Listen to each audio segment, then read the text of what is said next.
नमस्कार दोस्तों। आज उत्तर प्रदेश की चौथी क्लास है, जिसमें आज हम महत्वपूर्ण व्यक्ति के जन्म स्थान के बारे में चर्चा करेंगे कि किन व्यक्तियों का, महान हस्तियों का जन्म किस स्थान पर हुआ है। जैसे वाराणसी के स्थान है, यहाँ पर गिरजा देवी का जन्म हुआ है। यहाँ पर पंडित रवि शंकर जी का जन्म हुआ है। पंडित रवि शंकर जो हैं वो सितार वादक हैं। पंडित रविशंकर सितार वादक हैं। रानी लक्ष्मीबाई, इनका जन्म भी वाराणसी में हुआ है। मुंशी प्रेमचंद जी, इनका जन्म भी वाराणसी में हुआ है। उस्ताद बिस्मिल्लाह खां, उस्ताद बिस्मिल्लाह खां, इनका जन्म भी वाराणसी में हुआ है। कबीरदास, इनका जन्म भी वाराणसी में हुआ है। और वाराणसी में सारनाथ पड़ता है। वाराणसी में सारनाथ पड़ता है। यहाँ पर बुद्ध ने अपना पहला उपदेश दिया था। तो ये वाराणसी में कुछ व्यक्तियों के जन्म स्थान है जहाँ पर हुआ था। तो अब दूसरा जो पॉइंट है वो है प्रयागराज। प्रयागराज में किन व्यक्तियों का जन्म हुआ था। जैसे ग्वालियर में तानसेन का जन्म हुआ था। ग्वालियर में तानसेन का जन्म हुआ था। प्रयागराज मदन मोहन मालवीय का जन्म प्रयागराज में हुआ था। जैसे मेजर ध्यानचंद का जन्म प्रयागराज में हुआ था। शहीद चंद्रशेखर आज़ाद, इनकी जो मृत्यु हुई थी या शहीद हुए थे वो इलाहाबाद में, प्रयागराज में हुए थे, लेकिन इनका जन्म कहाँ हुआ था? एमपी में हुआ था। ये आपको याद रखना है कि शहीद चंद्रशेखर आज़ाद ये इलाहाबाद के अल्फ्रेड पार्क में इन्होंने खुद को, अपने आप को गोली मार ली थी। तो इनका जन्म पंजाब में हुआ, एमपी में हुआ था। जवाहरलाल नेहरू, इनका जन्म इलाहाबाद में हुआ था। मोतीलाल नेहरू की कर्म स्थली प्रयागराज है। राम नंदाचार्य कबीर के गुरु थे, इनका जन्म भी प्रयागराज में हुआ। तो ये महान हस्ती जिनका जन्म प्रयागराज या इलाहाबाद में हुआ था। और अगला पॉइंट आप देखेंगे कि सूरदास का जो जन्म हुआ था वो आपका कहाँ हुआ था? मथुरा में। सूरदास जी के गुरु का नाम वल्लभाचार्य थे।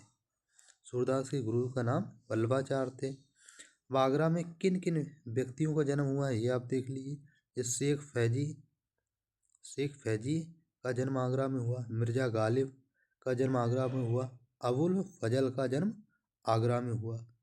तो ये तीन हस्तियां थी या व्यक्ति थे, शेख फैजी, मिर्जा गालिब, अबुल फजल। इनका जन्म कहाँ हुआ था? आगरा में हुआ। कालपी में बीरबल का जन्म हुआ था। बदायूं में निजामुद्दीन औलिया का जन्म हुआ था। अमीर खुसरो का जो जन्म हुआ था काशगंज में, या एटा या पटियाली, उन्हीं को कहते हैं, वहाँ पे जन्म हुआ था। जियाउद्दीन बर्नी का जन्म बुलंदशहर में हुआ था। और कुछ स्थान देख लेते हैं,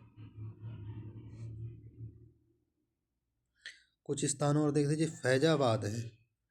फैजाबाद में अशफाकुल्ला खां को फांसी दी गई। इनका जन्म यहाँ नहीं हुआ था, इनको यहाँ पर फांसी दी गई थी। कुछ महत्वपूर्ण तथ्य, जैसे फैजाबाद में अशफाकुल्ला खां को यहाँ पर फांसी दी गई थी। गोरखपुर में राम प्रसाद बिस्मिल को फांसी दी गई थी। ये मिलान करने के लिए यूपीपीसीएस आरओ में प्रश्न पूछे जाते हैं कि राम प्रसाद बिस्मिल को कहाँ पर फांसी दी गई थी? गोरखपुर में। सीतापुर में टोडरमल का जन्म हुआ था। ये बात याद रखना कि टोडरमल का जन्म कहाँ हुआ था? सीतापुर में। अब देखिए, शाहजहांपुर में 3 व्यक्तियों की जन्मस्थली है। शाहजहांपुर में एक तो अशफाकुल्ला खां है, राम प्रसाद बिस्मिल है, रोशन सिंह है। तो 3 व्यक्तियों का जन्म स्थान है अशफाकुल्ला खां, राम प्रसाद बिस्मिल और रोशन सिंह। इन तीनों लोगों का जन्म स्थान है शाहजहांपुर। आप देख सकते हैं कि राजेंद्र लाहिड़ी को जो फांसी दी गई थी वो दी गई थी गोंडा में। राजेंद्र लाहिड़ी को फांसी गोंडा में दी गई थी। और रोशन सिंह को फांसी प्रयागराज में दी गई थी। रोशन सिंह को जो फांसी दी गई थी वो कहाँ दिया गया था? प्रयागराज में। तो ये कुछ तथ्य 4 कौन कौन है? प्रयागराज है, गोंडा है, और गोरखपुर है, और फैजाबाद। इन 4 स्थानों पर किन किन को फांसी दी गई थी। ठीक है। चित्रकूट में तुलसीदास जी का जन्म हुआ था। आरओ में ये प्रश्न पूछा गया था कि चित्रकूट के किस स्थान पर तुलसीदास जी का जन्म हुआ था। तो पत्नी का नाम रत्नावली था, ये भी प्रश्न पूछा गया था। इनकी पत्नी का नाम रत्नावली था। चित्रकूट में तुलसीदास जी का जन्म हुआ था। ये तो कुछ महत्वपूर्ण व्यक्ति थे, उनके जन्म स्थान और अन्य कुछ चीज़ें थी। अब हम बात करते हैं कि उत्तर प्रदेश में बहुउद्देशीय परियोजना, ये नदी घाटी जो परियोजना है, जैसे बिजनौर में है रामगंगा परियोजना। किस नदी पर है? रामगंगा नदी पर है। यहाँ पर एक रामगंगा कोठी बांध है। बिजनौर में रामगंगा कोठी बांध किस नदी पर है? रामगंगा नदी पर है। दूसरा हम फैक्ट देखते हैं, बहुउद्देशीय नदी घाटी परियोजना लखीमपुर खीरी। लखीमपुर खीरी में शारदा जल विद्युत परियोजना है। शारदा जल विद्युत परियोजना है। यूपी की सबसे बड़ी जल विद्युत परियोजना है शारदा जल विद्युत परियोजना। दूसरी चीज, चंदौली में मूसा खाद बांध है। चंदौली में क्या है? मूसा खाद बांध है, जो किस नदी पर है? कर्मनासा नदी पर है। चंदौली में मूसा खाद बांध है जो कर्मनासा नदी पर है। अब सोनभद्र की बात करेंगे तो सोनभद्र में आपका गोविंद बल्लभ पंत सागर परियोजना है। ये किस नदी पर है? रिहंद नदी पर। तो गोविंद बल्लभ सागर परियोजना रिहंद नदी पर है और ये स्थित है सोनभद्र में। कन्हार बांध जो कन्हार नदी पर है, ये भी आपका सोनभद्र में है। अब देखिए, आप महोबा की बात करते हैं तो महोबा में अर्जुन बांध है और ये अर्जुन नदी पर स्थित है। जैसे ललितपुर में कौन सी परियोजना है? राजघाट परियोजना है बेतवा नदी पर। तो ललितपुर में राजघाट परियोजना है बेतवा नदी पर। हमीरपुर में मोहदहा बिरमा नदी पर। मोदहा, हमीरपुर में एक मोहदहा परियोजना है जो किस नदी पर है? बिरमा नदी पर। आपको पता होना कि मथुरा में गोकुल बैराज परियोजना है। गोकुल बैराज परियोजना किस नदी पर है? मथुरा में यमुना नदी पर है। गोकुल बैराज परियोजना यमुना नदी पर है मथुरा में। अब देखिए, झांसी की बात करें हम तो झांसी में माता टीला बांध है, रानी लक्ष्मीबाई बांध है। ये दोनों जो है ना, वो बेतवा नदी पर है। माता टीला बांध, रानी लक्ष्मीबाई बांध। पथरई बांध पथरई नदी पर है, ये भी आपका झांसी में है। राजघाट जो परियोजना है बेतवा नदी पर यूपी और एमपी की परियोजना है। ठीक है। जैसे गंडक परियोजना नेपाल की है। गंडक परियोजना नेपाल की है। उत्तर प्रदेश, गंडक परियोजना नेपाल, उत्तर प्रदेश बिहार की संयुक्त परियोजना है। गंडक परियोजना उत्तर प्रदेश और बिहार की ये संयुक्त परियोजना है। और इससे लाभान्वित होने वाले जिले कौन कौन से हैं? गंडक परियोजना से जो लाभान्वित होते हैं जैसे गोरखपुर है, कुशीनगर है, देवरिया है, महाराजगंज है। ये 4 जिले गंडक परियोजना से लाभान्वित होते हैं। ठीक है। जैसे जल विद्युत परियोजना है, कुछ जल विद्युत परियोजना इंपॉर्टेंट है और ये किस नदी पर स्थित है ये हम देख लेते हैं। जैसे ओबरा जल विद्युत परियोजना, ओबरा जल विद्युत परियोजना किस नदी पर है? रिहंद नदी सोनभद्र में है। ओबरा जल विद्युत परियोजना किस नदी पर है? रिहंद नदी सोनभद्र में। राजघाट जल विद्युत परियोजना ये किस नदी पर है? बेतवा नदी ललितपुर में है। जैसे माता टीला जल विद्युत परियोजना ये किस नदी पर है? ये बेतवा नदी ललितपुर में है। चौथी देखेंगे चितरौरा जल विद्युत परियोजना। कौन सी? चितरौरा जल विद्युत परियोजना गंगा नदी मुजफ्फरनगर में है। खारा जल विद्युत परियोजना ये किस नदी पर है? असन नदी सहारनपुर में है। ये जल विद्युत परियोजनाएं थी। अब देख लीजिए, हमने पीछे की क्लास में पक्षी विहार और वन्यजीव विहार पढ़े थे, ये उनका शॉर्ट नोट्स है, आप देख लीजिएगा। अब उत्तर प्रदेश में शिक्षा व्यवस्था, कि उत्तर प्रदेश में शिक्षा व्यवस्था कैसी थी। अंग्रेजी शासन काल में क्या हुआ था कि 1858 में म्योर सेंट्रल कॉलेज की स्थापना हुई थी? तो पूछ सकता है कि म्योर सेंट्रल कॉलेज की स्थापना कब हुई थी? 1858 में हुई थी। इसका उद्देश्य था कि प्राथमिक स्तर से लेकर उच्च शिक्षा संस्थान को रेगुलेट करना। तो म्योर सेंट्रल कॉलेज की पहली स्थापना कब हुई थी? 1858 में। इसका उद्देश्य था कि प्राथमिक स्तर से लेकर उच्च शिक्षण संस्थान को रेगुलेट करना। उसके बाद बेसिक शिक्षा जो परिषद थी इसकी स्थापना कब हुई थी? 1972 में।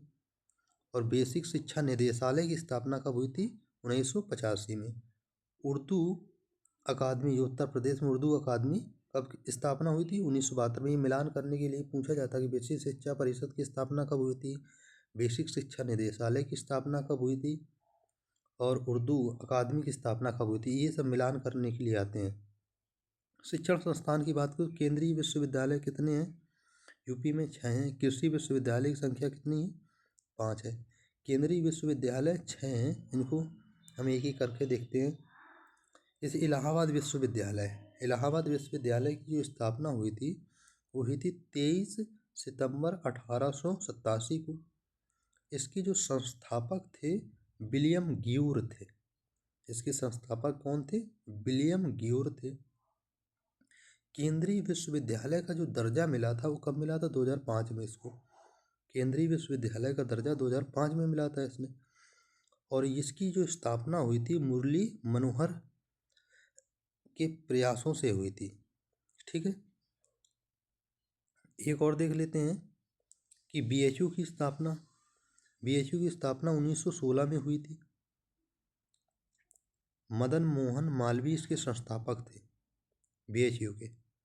इसका शिलान्यास किया था लॉर्ड हार्डिंग। ये पूछा जाता है कि बीएचयू की स्थापना यानी बनारस हिंदू विश्वविद्यालय की स्थापना में शिलान्यास किसने किया था? वो है लॉर्ड हार्डिंग ने। उत्तर प्रदेश का सबसे पुराना केंद्रीय विश्वविद्यालय है, ये बात याद रखना। केंद्रीय विश्वविद्यालय कौन? बीएचयू। पहले कुलपति इसके शंकर लाल थे। ठीक है। अब तीसरा अलीगढ़ मुस्लिम यूनिवर्सिटी। इससे हटके थोड़ा और देख लीजिए कि काशी विद्यापीठ की स्थापना 1920-21 में किसने की थी? बाबू शिव प्रसाद गुप्त ने। पूछा जाता है क्वेश्चन, ये केंद्रीय विश्वविद्यालय में नहीं आते लेकिन ये प्रश्न पूछा जाता है। ठीक है। अलीगढ़ मुस्लिम यूनिवर्सिटी, ये इसकी स्थापना 1920 में की गई थी। संस्थापक सर सैयद अहमद खान थे। तो अलीगढ़ मुस्लिम विश्वविद्यालय या यूनिवर्सिटी की स्थापना 1920 में। मिलान करने के आते हैं सब यूनिवर्सिटियाँ। संस्थापक सर सैयद अहमद खान। 1875 में इसकी स्थापना मोहम्मडन एंग्लो ओरिएंटल कॉलेज के रूप में की गई थी। अलीगढ़ मुस्लिम विश्वविद्यालय 1875 में इसका नाम पहले था Mohammedan Anglo Oriental College. Sir Syed Ahmad Khan ने की थी। इसका नाम परिवर्तित करके 1920 में अलीगढ़ मुस्लिम विश्वविद्यालय किया गया। डॉक्टर भीमराव अम्बेडकर विश्वविद्यालय की स्थापना 14 अप्रैल 1989 को की गई थी। डॉक्टर भीमराव अम्बेडकर विश्वविद्यालय को केंद्रीय विश्वविद्यालय का दर्जा कब दिया गया? 10 फरवरी 1996 को दिया गया। 10 फरवरी 1996 को डेट इतना ज़्यादा महत्वपूर्ण नहीं, लेकिन सन आपको 1996 याद रखना है कब केंद्रीय विश्वविद्यालय का दर्जा दिया गया। और रानी लक्ष्मीबाई केंद्रीय कृषि विश्वविद्यालय की स्थापना 2014 में कहाँ पे? झांसी में की गई थी। उत्तर प्रदेश का एकमात्र केंद्रीय कृषि किस विश्वविद्यालय है? ये रानी लक्ष्मीबाई उत्तर प्रदेश का एकमात्र केंद्रीय कृषि विश्वविद्यालय है। ये भारत का दूसरा केंद्रीय कृषि विश्वविद्यालय है। पहला आपका मणिपुर में है। पहला केंद्रीय कृषि विश्वविद्यालय मणिपुर में है और दूसरा रानी लक्ष्मीबाई केंद्रीय कृषि विश्वविद्यालय है। ठीक है। छठा है राजीव गांधी राष्ट्रीय विमानन विश्वविद्यालय, जिसकी स्थापना 2013 में की गई। अमेठी रायबरेली में। अमेठी, अगर अमेठी ऑप्शन में तो आप अमेठी लगाइए, नहीं तो अगर अमेठी नहीं तो फिर रायबरेली लगाइए। ठीक है। उत्तर प्रदेश का एकमात्र संगीत विश्वविद्यालय भातखंडे संगीत विश्वविद्यालय है। उत्तर प्रदेश का एकमात्र संगीत विश्वविद्यालय कौन है? भातखंडे संगीत विश्वविद्यालय। इसकी स्थापना 1960 में की गई थी। 2000 में से डीम्ड विश्वविद्यालय का दर्जा दिया गया। भातखंडे संगीत विश्वविद्यालय का जो पहले नाम था वो था मोरिस कॉलेज ऑफ म्यूजिक, जिसकी स्थापना 1926 में की गई थी। भातखंडे जो पहले नाम था विश्वविद्यालय को था मोरिस कॉलेज ऑफ म्यूजिक, जिसकी स्थापना 1926 में की गई थी। उत्तर प्रदेश कृषि अनुसंधान परिषद की स्थापना कब की गई थी? 1989 में। कुछ अन्य फैक्ट देख लेते हैं। उत्तर प्रदेश कृषि अनुसंधान परिषद की स्थापना कब की गई थी? 1989 में। अब उत्तर प्रदेश में कृषि विश्वविद्यालय देख लेते हैं कि उत्तर प्रदेश में कौन कौन से कृषि विश्वविद्यालय हैं। जैसे चंद्रशेखर आज़ाद कृषि एवं प्रौद्योगिकी विश्वविद्यालय, मिलान करने के लिए पूछा जाता है कौन कहाँ पे है, तो आप याद रखना कि चंद्रशेखर कृषि विश्वविद्यालय प्रौद्योगिकी विश्वविद्यालय कहाँ? नवाबगंज कानपुर में 1974 में स्थापना हुई थी। नरेंद्र देव कृषि एवं प्रौद्योगिकी विश्वविद्यालय अयोध्या 1974 में स्थापना की गई थी। इसका नाम परिवर्तित करके वर्तमान में आचार्य नरेंद्र देव कृषि विश्वविद्यालय अयोध्या है। ठीक है। सरदार वल्लभ भाई पटेल कृषि एवं प्रौद्योगिकी विश्वविद्यालय मेरठ 2014 में स्थापना की गई थी। तो सरदार वल्लभ भाई पटेल कृषि प्रौद्योगिकी विश्वविद्यालय कहाँ? मेरठ में है। Sam Higginbottom university of agriculture टेक्नोनॉमी एंड साइंसेज कहाँ पर है? प्रयागराज में है।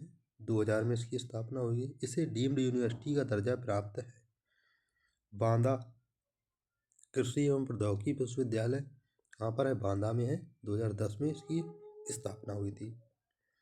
विधि विश्वविद्यालय प्रयागराज में है। ये एक अलग से फैक्ट कि पूछ सकता है कि विधि विश्वविद्यालय कहाँ पर है? प्रयागराज में है। उत्तर प्रदेश में प्रथम विकलांग विश्वविद्यालय कौन सा? विकलांग विश्वविद्यालय चित्रकूट में स्थापना की गई थी। कब? 2001 में। पूरा इसका नाम क्या है? जगत गुरु रामभद्राचार्य विकलांग विश्वविद्यालय। इसकी स्थापना 2001 में की गई थी। गुरु गोविंद सिंह स्पोर्ट कॉलेज कहाँ पर है? लखनऊ में। स्थापना 1975 में की गई थी। तो गुरु गोविंद सिंह स्पोर्ट कॉलेज कहाँ पर है? लखनऊ में। इसकी स्थापना 1975 में की गई थी। ये फैक्ट है, आपको याद करना पड़ेगा इनको। मौलाना मोहम्मद अली जौहर उर्दू विश्वविद्यालय रामपुर में है। तो मौलाना मोहम्मद अली जौहर उर्दू विश्वविद्यालय कहाँ पर है? रामपुर में। राज्य विश्वविद्यालय इलाहाबाद का नाम प्रोफेसर राजेंद्र सिंह रज्जू भैया विश्वविद्यालय प्रयागराज कर दिया गया। ठीक है। कन्हैयालाल माणिकलाल केंद्रीय हिंदी संस्थान आगरा में। आपको कन्हैयालाल माणिकलाल केंद्रीय हिंदी संस्थान आगरा में है। इस किंग जॉर्ज चिकित्सा विश्वविद्यालय लखनऊ में है। लक्ष्मीपति सिंघानिया हृदय रोग संस्थान कहाँ पर है? कानपुर में। ये संस्थान है मिलान करने के लिए आते हैं। जे.के. कैंसर संस्थान कानपुर में है। जे.के. कैंसर संस्थान कहाँ पर है? कानपुर में है। संजय गांधी स्नातकोत्तर आयुर्वेदिक संस्थान लखनऊ में है, जिसको पीजीआई बोलते हैं। 1983 में इसकी स्थापना हुई थी। किंग जॉर्ज दंत विश्वविद्यालय विज्ञान विश्वविद्यालय लखनऊ में है। 2004 में स्थापना हुई थी। प्रदेश का एकमात्र दंत विश्वविद्यालय है किंग जॉर्ज दंत विज्ञान विश्वविद्यालय। Ram Manohar Lohia institute of medical sciences कहाँ पर है? गोमती नगर लखनऊ में है। Ram Manohar Lohia institute of medical sciences Gomti Nagar. Uttar Pradesh Hindi संस्थान की स्थापना कब हुई थी? 1976 में हुई थी। इसके द्वारा भारत भारती सम्मान मिलता है। उत्तर प्रदेश हिंदी संस्थान के द्वारा भारत भारती सम्मान दिया जाता है। यहाँ से जैसे बालवाणी द्वैमासिक,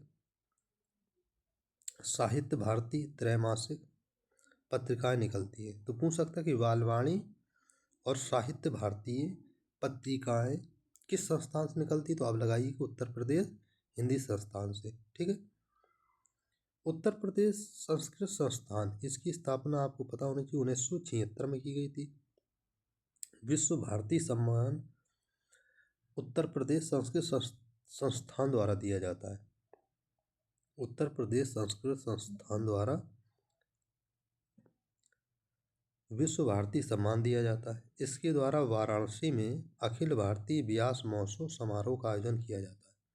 तो वाराणसी में कौन सा अखिल भारतीय व्यास महोत्सव समारोह का आयोजन कौन करता है? उत्तर प्रदेश संस्कृत संस्थान करता है। ठीक है।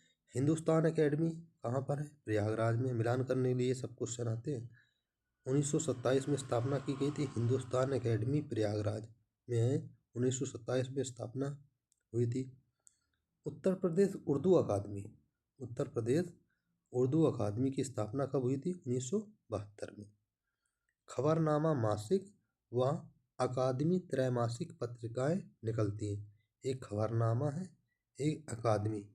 ये पत्रिकाएं उत्तर प्रदेश उर्दू अकादमी के द्वारा निकाली जाती है। 1978 से यहाँ केंद्रीय पुस्तकालय भी स्थापित है। यहाँ पर केंद्रीय पुस्तकालय भी स्थापित है। उत्तर प्रदेश सिंधी अकादमी की स्थापना कब की गई थी? 1976 में की गई थी। उत्तर प्रदेश भाषा संस्थान की स्थापना कब की गई थी? 1994। उत्तर प्रदेश भाषा संस्थान की स्थापना 1994 में की गई थी। प्रदेश में 1947 में देवनागरी लिपि में लिखित हिंदी को राजभाषा घोषित किया गया। हिंदी को राजभाषा कब घोषित किया गया? 1947 में। 26 जनवरी, ये इम्पोर्टेंट फैक्ट है, 26 जनवरी 1968 को प्रदेश के सभी कार्यालयों में राजभाषा हिंदी को अनिवार्य कर दिया गया। 1989 में उर्दू को द्वितीय राजभाषा घोषित किया गया। तो उर्दू को द्वितीय राजभाषा कब घोषित किया गया था? 1989 में। ये महत्वपूर्ण फैक्ट है। यहाँ पर मैंने कुछ शॉर्ट के लिए देखा कि हिंदुस्तान एकेडमी की स्थापना 1927 प्रयागराज में की गई थी। उत्तर प्रदेश हिंदी संस्थान की स्थापना 1976 लखनऊ में की गई थी। उत्तर प्रदेश संस्कृत संस्थान की स्थापना 1976 लखनऊ में की गई थी। उत्तर प्रदेश सिंधी अकादमी की स्थापना 1996 लखनऊ में की गई थी। उत्तर प्रदेश भाषा संस्थान 1994 लखनऊ में की गई थी। उत्तर प्रदेश उर्दू अकादमी की स्थापना 1972 में की गई थी। तो ये आपके कुछ संस्थान और उससे संबंधित सन थे। धन्यवाद।